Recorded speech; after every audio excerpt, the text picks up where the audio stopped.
दे रहे sub inspector Ashok Verma का, जो समाज सेवा में भी बड़ी भूमिका यहाँ पर अदा कर रहे हैं, बढ़ चढ़कर हिस्सा लेते हैं किसी भी सामाजिक कार्य की। यहाँ पर अगर बात करें तो चलिए उन्हीं से जान लेते हैं किस किस प्रकार से वो जो है समाज को अपनी सेवाएं दे रहे हैं, अपनी ड्यूटी के अलावा जो है वो और किस प्रकार से लोगों की सहायता कर रहे हैं और उनकी सेवा में लगे हुए हैं। बहुत बहुत स्वागत है आपका खबर फास्ट पर अशोक वर्मा जी।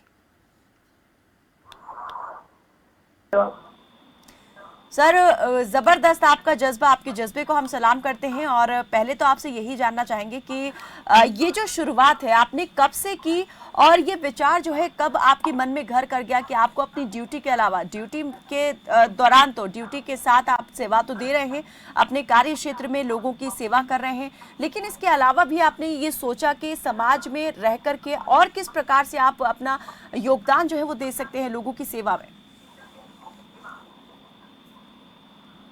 देखिए, सबसे पहले तो मैं आपको सभी को नमन करता हूँ, प्रणाम करता हूँ। और मैं बताना चाहूंगा कि पुलिस जो है, जो पुलिस का गठन किया गया है, वो पुलिस जनता की सेवा, जनता की सुरक्षा और जनता के सहयोग के लिए ही बनाई गई है। लेकिन जो व्यक्ति अपराध करेगा उसे सलाखों के पीछे भेजना पुलिस का कर्तव्य बनता है। और जहां तक समाज सेवा की बात यदि वो करे तो क्योंकि पुलिस सेवा, सुरक्षा, सहयोग के लिए बड़ी है और यही हमारा पुलिस का नारा है। तो ये कोई ऐसी बात नहीं है कि ये अलग से कोई कार्य हो। ये तो आपका बड़प्पन है कि आप ये बात हमसे कर रहे हैं। नहीं सर, जैसे आप काम कर रहे हैं ऐसे बहुत कम लोग होते हैं जो इस प्रकार से इनिशिएटिव लेते हैं और कुछ अलग भी करने की जो सोच है वो रखते हैं, जज्बा रखते हैं। आपसे हम ये जानना चाहेंगे, ये भी आपके बारे में सुना कि आप बच्चों को जो है वो भी शिक्षित करने का काम करते हैं और रक्तदान शिविरों में बढ़ चढ़कर हिस्सा लेते हैं, आयोजन भी करते हैं उनका। जी हाँ जी, रक्तदान शिविर की बात हम करेंगे तो पहला रक्तदान शिविर मैंने वर्ष 2010 में लगाया था। 2010 में मैंने अपने पिता श्री कलीराम शिपल जी, जो एक सैनिक थे, उनकी पुण्यतिथि पर लगाया था और कल तक हमारे 411 स्वैच्छिक रक्तदान शिविर पूर्ण हो चुके हैं। तो 12 वर्षों में 411 स्वैच्छिक रक्तदान शिविर लगा करके लगभग 48,000 लोगों को रक्त का लाभ मिला है। इसमें कुछ जो लोग होते हैं सड़क दुर्घटनाओं में पीड़ित होते हैं या कई जिन्हें थैलेसीमिया पीड़ित बच्चे होते हैं, उनके लिए रक्त की आवश्यकता होती है। तो ऐसे लोगों के लिए हमने निरंतर रक्तदान शिविर लगाए हैं और अधिकतर जो रक्तदान शिविर लगाए गए हैं वो महापुरुषों की स्मृति में लगाए गए हैं जी। और इसके अतिरिक्त रक्तदान मैंने स्वयं भी 149 बार किया है, जिसमें 68 बार प्लेटलेट दिए हैं। रक्तदान का जो कार्य था ये वर्ष 1990 से आरंभ हुआ था। पहली बार मैंने 1990 में रक्तदान किया था, जब मैं कॉलेज में पढ़ा करता था, तभी से पहला मेरा रक्तदान था। और अब तक 149 बार रक्तदान और 68 बार प्लेटलेट दे चुका हूँ। बहुत बढ़िया जो है आपने यहाँ पर ये काम किया है। और एक जो लोगों के मन में ये भ्रम रहता है, भ्रांति रहती है कि अगर रक्तदान करेंगे तो किसी प्रकार की उनको जो है वीकनेस आ जाएगी या नहीं करना चाहिए, बचते हैं। क्या इस तरह से आपके कदम आगे बढ़ाने से लोगों की सोच जो है, जो आपके आसपास है, उनकी सोच कितनी परिवर्तित हुई, कि उनका हौसला जो है इस बात को लेकर और कितना बढ़ा? ये बड़ा ही अच्छा प्रश्न किया है आपने। अभी मैं आपको बताना चाहूंगा कि जब 1990 का समय था जी, उन दिनों लोग रक्तदान के प्रति बिल्कुल ही निरुत्साहित थे और रक्तदान करने के नाम से ही डरते थे। वो समझते थे कि वे रक्तदान करेंगे तो हमारे शरीर में बड़ी कमजोरी हो जाएगी। तो मैं अपनी ही बात बताता हूँ कि जब मैं पहली बार रक्तदान करके अपने घर गया था 1990 में, उस समय मेरी आयु 18 वर्ष की शायद पूर्ण नहीं हुई थी। तो जब मैंने रक्तदान किया और मैं घर गया तो मेरी माता जी ने बड़ा चिंता व्यक्त की, भाई रक्तदान कर दिया है तो बड़ा गलत काम किया। तो शाम तक मेरे मन में भी बड़ी दुविधा रही कि क्या मैंने रक्तदान करके कोई गलत काम किया। परंतु जब शाम को मेरे पिता वापस आए, वो सैनिक थे, तो उन्होंने मेरी पीठ थपथपाई और कहा कि रक्तदान करने से कोई समस्या नहीं है और रक्तदान हम भी सेना में रहकर रक्तदान किया करते थे। तो उससे मेरा बड़ा उत्साह बढ़ा। और उसके पश्चात मैं आपको बताना चाहूंगा कि हमारे आस पड़ोस में, जहां हम करनाल में रहा करते थे पहले, तो तो लोग मेरे पास छिप कर आया करते थे कि हमें रक्त चाहिए, तो मैं छिप करके घर से वालों से छिप करके, माता जी से छिप करके बाहर जाकर रक्तदान करके आया करता था।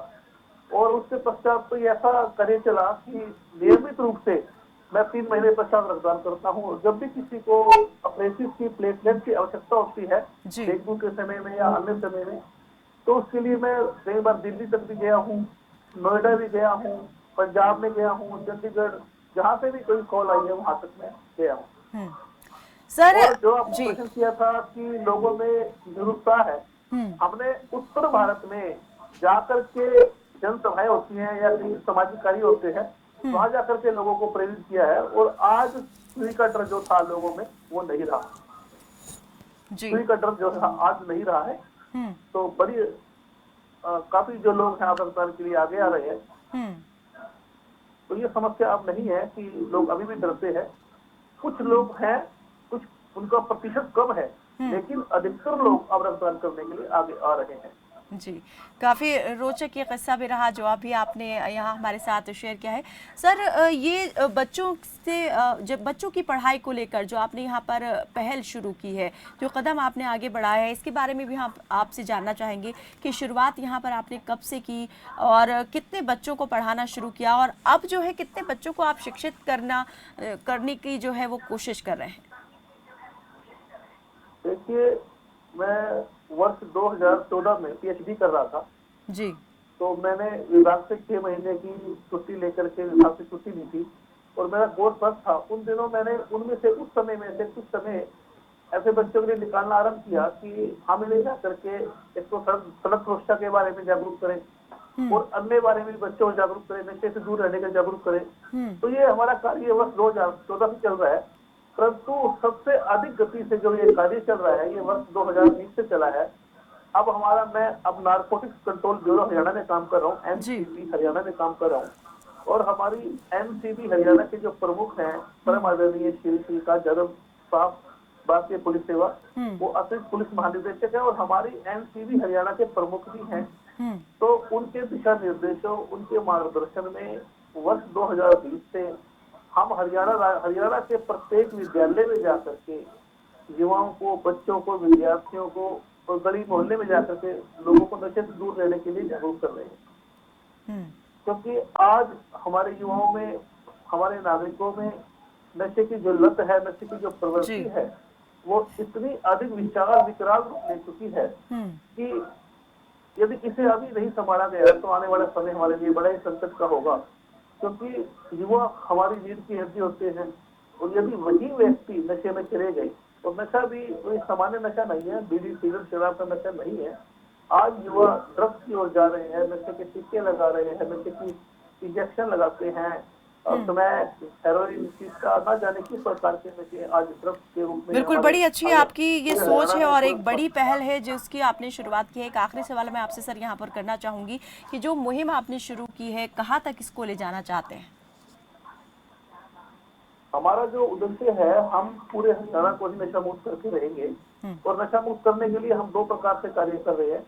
पहला तो जो व्यक्ति नशा बेच रहा है उसको सलाखों के पीछे ठोक रहे हैं, परंतु जो बच्चे हैं, जो युवा हैं, जिन्हें कई बार पता नहीं होता कि इससे दुष्परिणाम क्या होंगे, यदि हम उन्हें पहले से सतर्क करते हैं, उन्हें जागरूक करते हैं, तो इस समस्या से बच सकते हैं, संकट से बच सकते हैं और हमारा आने वाला जो भविष्य है, हमारा आने वाला जो भारत है, हमारा आने वाला हरियाणा है, वो नशा मुक्त हो सकता है। इसलिए हमने निरंतर प्रतिदिन, कोई भी दिन ऐसा नहीं होगा कि हमारी जो हरियाणा की टीम है या हम लोग हैं कि किसी न किसी स्थान पर जाकर के लोगों को जागरूक ना करते हैं। जी, चलिए, बहुत यहाँ पर एक नोबल कॉज आपका और आप जो काम यहाँ पर कर रहे हैं वाकई काबिल तारीफ है। बहुत बहुत शुक्रिया डॉक्टर अशोक वर्मा जी हमारे साथ जुड़ने के लिए। एक